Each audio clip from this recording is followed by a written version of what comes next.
পঞ্চায়ত নিৰ্বাচনৰ প্ৰাক মুহূৰ্তত লখিমপুৰৰ ৰাজনীতি ধুমুহা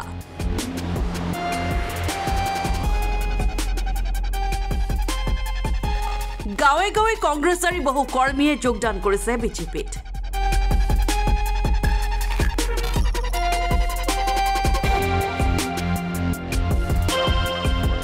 লখিমপুৰত বহু কংগ্ৰেছ কৰ্মীৰ যোগদান বিজেপিত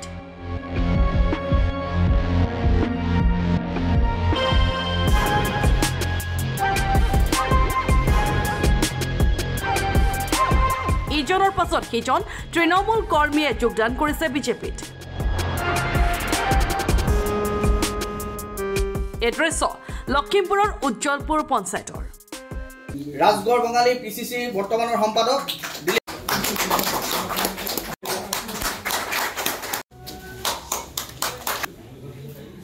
ৰাজকুমাৰ গগৈ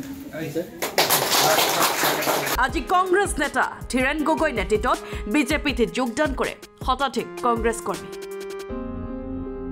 বিধায়ক মহোদয় আজি ২ নং নপা মাউতগাঁৱৰ যুৱ সংঘৰ লগতে উজ্জ্বলপুৰ অঞ্চলৰ আমি বৃহৎ যুৱকে আজি আমি বিজেপিত যোগদান কৰিছোঁ লগতে আমাৰ বিজেপি যি কৰ্মমুখী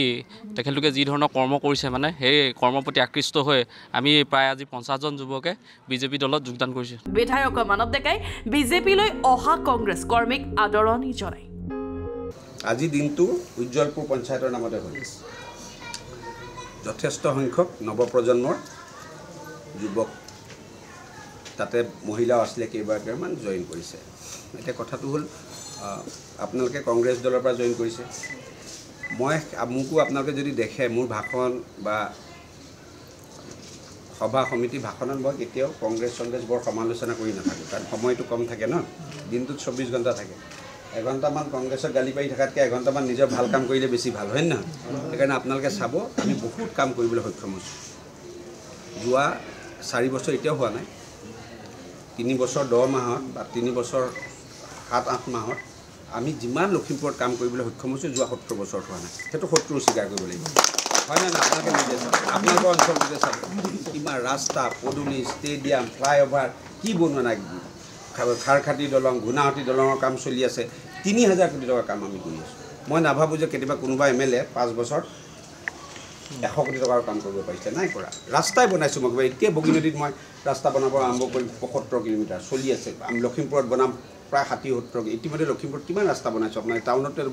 চাপ বুলি এটাও বাকী নাই আপোনালোকৰ চাবতী উজ্জ্বলপুৰত অলপ ৰাস্তা বাকী আছে মই জানো সেইখিনি মই এতিয়া ধৰিছোঁ পৰহি মই মুখ্যমন্ত্ৰীৰ লগত সভা কৰিলোঁ এনেদৰে দেখা গৈছে লখিমপুৰ বিধানসভা সমষ্টিত এতিয়া বহু কংগ্ৰেছী বিজেপিলৈ ধাৱমান হোৱা